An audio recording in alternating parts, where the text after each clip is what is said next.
हम भाई धर्मेंद्र जी के पूरी तरह से साथ हैं। वो पाखंड को मिटाना हमारे उद्देश्य है। धर्मेंद्र जी हमारा ही काम कर रहे हैं, हम उनके साथ हैं, वो हमारे साथ हैं। और ये जो कैदी जो जेल से बाद जमानत पर छूट करके आए हैं, और ये जो आज हमारे हरियाणा में जो दंगा करवाने की सोच रहे हैं, लोगों को आपस में लड़ा रहे हैं, इनको तत्काल दोबारा से जेल में डाला जाए, इन पर कानूनी कार्रवाई की जाए या इनका मुंह बंद कराया जाए। तो शास्त्रों के नाम तक नहीं पता, जिन्होंने संस्कृत की एबीसीडी नहीं जानी, ये लोग शास्त्रार्थ करेंगे।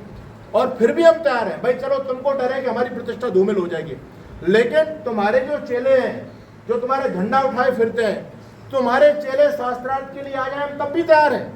लेकिन शर्त यह है कि उनके चेलों की हार सीधी रामपाल की हार मानी जाएगी। ऋषि दयानंद के बारे में तो उसने बहुत गंदी गंदी टिप्पणी की है, लेकिन क्या भगवान शिव के बारे में टिप्पणी नहीं की उसने? भगवान राम के बारे में टिप्पणी नहीं की, सबके बारे में की है। तो अब आज आवश्यकता ये सभाएं कुछ करे ना करे, हम लोगों को करना है। आज वेद की मशाल को बुझाने के लिए रामपाल जैसे पाखंडी तमाम गुरुडम्बादी लोग अपना पूरा पुरजोर प्रयास कर रहे हैं। तो ये जिम्मेदारी ऋषि दयानंद मेरे और आपके कंधों पर देकर के, हमारे आर्य समाज के मंदिरों से उद्घोष होता है वेद की ज्योति जलती रहे, और जब तक वेद की ज्योति जली दुनिया में सत्य का प्रकाश हुआ। लेकिन अब ये मतमतांतर, ये पाखंडवाद, ये गुरुडम्बा जब से बढ़ने लगा है समाज में, समाज का नाश हो गया बिल्कुल।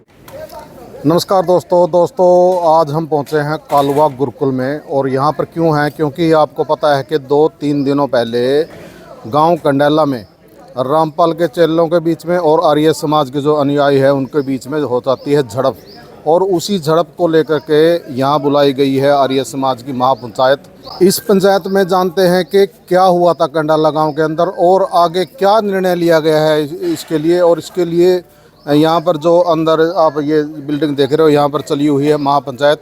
आओ आपको ले चलते हैं सीधे उस महापंचायत में। और आजकल हथियार आप सबके हाथ में है ना?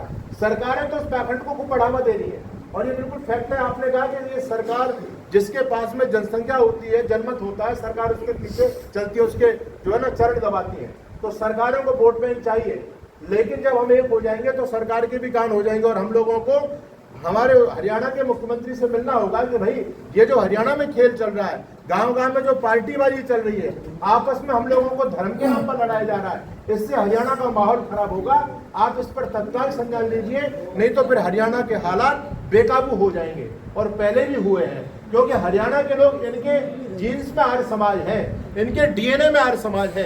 ये बात अलग है कि आज पाखंडों का दौर चल गया है तो थोड़े से अपने आप को भूल चुके हैं, लेकिन जब आर्य समाज का एक जो है ना बिगुल बजेगा तो निश्चित रूप से शेर अपनी ताकत को समझेगा और वो फिर पाखंडियों के खिलाफ अपना हल्ला बोल करेगा, तो हरियाणा का माहौल बिगड़ जाएगा।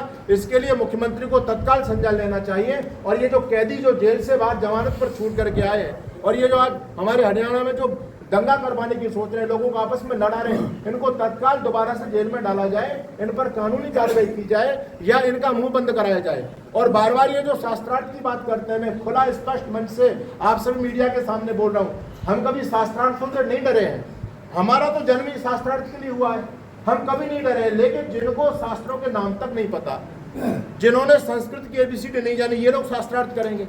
और फिर भी हम तैयार हैं भाई, चलो तुमको डर है कि हमारी प्रतिष्ठा धूमिल हो जाएगी, लेकिन तुम्हारे जो चेले हैं, जो तुम्हारे झंडा उठाए फिरते हैं, तुम्हारे चेले शास्त्रार्थ के लिए आ जाए, हम तब भी तैयार हैं। लेकिन शर्त यह है कि उनके चेलों की हार सीधी रामपाल की हार मानी जाएगी। ऐसा नहीं है कि एक एक चेला आता रहे बोले आओ हमसे लड़ो, ऐसे हम लोगों से शास्त्रार्थ नहीं करते। तो आर्य समाज की जो ज्ञान का लेवल है उसके सामने तो कोई टकरा ही नहीं सकता। ये तो हमारे पास में सौगात है, ऋषि दयानंद का तप है आज भी कि हमारे तर्कों के सामने कोई टकरा नहीं सकता है। तो ये सनातन धर्म को तोड़ने का बहुत बड़ा षड्यंत्र चल रहा है, हमारे भगवान शिव को लेकर के, राम को लेकर के, ब्रह्मा जी को लेकर के, विष्णु जी को लेकर के, जो हमारी आस्था पर प्रहार करने वाले जो बयान रामपाल और उनके चेलों के द्वारा दिए जा रहे हैं, इनका पुरजोर विरोध होना चाहिए। और हर सनातनी को एक होना चाहिए, केवल आर्य समाज ही नहीं। ऋषि दयानंद के बारे में तो उसने बहुत गंदी गंदी टिप्पणी की है, लेकिन क्या भगवान शिव के बारे में टिप्पणी नहीं की उसने? भगवान राम के बारे में टिप्पणी नहीं की, सबके बारे में की है। तो अब आज आवश्यकता ये सभाएं कुछ करे ना करे, हम लोगों को करना है। और आप अपने आप में व्यक्तिगत स्तर में, आप आर्य समाज के मिशनरी प्रचारक हैं, आप अपने स्तर पर काम कीजिए। और जो हमारे आदरणीय भाई जी और स्वामी जी जो दिव्यानंद जी जो बात को कह रहे हैं, मैं निश्चित रूप से हम अभी बैठ करके इस पर भी विचार करेंगे, क्योंकि संगठन में बड़ी ताकत होती है, तो उस ताकत को हमको एक करना है। और मेरे अंदर कोई ये अभिलाषा नहीं है कि मेरे पास कोई पद हो, ऐसा मेरा कोई नहीं। हमारे बड़े लोग हैं, ये जैसा आदेश देंगे हम उस प्रकार से काम करेंगे। आज की जो मीटिंग हुई, आज की जो सभा हुई है, सभा अच्छी है, सफल है, लेकिन जैसा भाई ईश्वर जी ने कहा कि कोई इसका कोई उद्देश्य होना चाहिए, एक निर्णय निकल करके आना चाहिए, तब ये सभा सार्थक और सफल होगी। जिन लोगों ने आर्य समाज को अपनी बापोती समझ लिया है, प्रॉपर्टी समझ लिया, जिन लोगों को यहाँ से चिंगारी जानी चाहिए, उनकी भी आंखें खोलनी चाहिए कि अब आर्य समाजी तुम्हारे पिछलगू नहीं है, वो आर्य समाज के सिद्धांत के लिए जिएंगे। और यदि तुम लोग आर्य समाज का साथ नहीं देंगे तो फिर जो है ना, ये आर्य समाज आंदोलन एक ऐसा भी आंदोलन चलेगा कि जो आर्य समाज के अंदर जो घुसपैठिए घुस गए हैं उनको भी दूर करने का काम किया जाएगा, तब ये आर्य समाज का। तो जैसा भी निर्णय होगा हमारे आध्यात्मिक समिति द्वारा और विद्वानों से संपर्क करेंगे, सबके हृदय में ठेस है। और मैंने इस संगठन पर काम करने के लिए लगभग आज से 4 महीने पहले सोचा भी था, लेकिन वहाँ पर भी राजनीति, हमारे आर्य समाज में राजनीति का कम है, इसमें भी खूब राजनीति है। अरे हमको राजनीति राष्ट्रीय स्तर पर करनी चाहिए थी, कोई MP बनता, कोई MLA बनता, कोई मंत्री मिनिस्टर बनता, हमको खुशी होती है। लेकिन दुर्भाग्य की बात है कि हमारे लोग तो हमारे खिलाफ ही राजनीति करते हैं, आर्य समाज में राजनीति करते हैं। तो कुछ ऐसी चीजें रही जिस पर हम संगठन पर काम नहीं कर पाए, लेकिन हम काम करेंगे। हमने जो घर छोड़ा है वो मौज मस्ती के लिए नहीं है, घर छोड़ा नहीं मैंने भाई दुनिया में मौज उड़ाने को, आलसी प्रमादी बनकर के और मुफ्त का माल उड़ाने को। घर छोड़ा है मैंने भाई विष्णु को गले लगाने को, आश्रयहीनों को निदान और दलितों को गले लगाने को। तो ये हमारे को मिशन है, इसको हम इसके लिए हम तैयार कीजिए। और याद रखना, समाज सेवा का क्षेत्र कोई साधारण क्षेत्र नहीं है, ये बड़ा कठिन कार्य है। ये तो सन्यासी लोग जानते हैं जो आगे बढ़ते हैं। तो आप लोगों का सबका साथ होगा, और हमारे सभी जो गुरुजन लोग बैठे हैं, सन्यासी लोग बैठे हैं, सबका साथ होगा, तो निश्चित रूप से आर्य समाज की जो दिशा बिगड़ चुकी है, इसकी दशा और दिशा दोनों ही बदली जाएंगी। बस आप लोग सभी एक रहिए। पूज्य आचार्य जी का जो निर्देशन होगा, पूज्य आचार्य जी जो आचार्य विजयपाल जी महाराज बैठे, उनका जो निर्देशन होगा उसके अनुसार हम लोग काम करेंगे।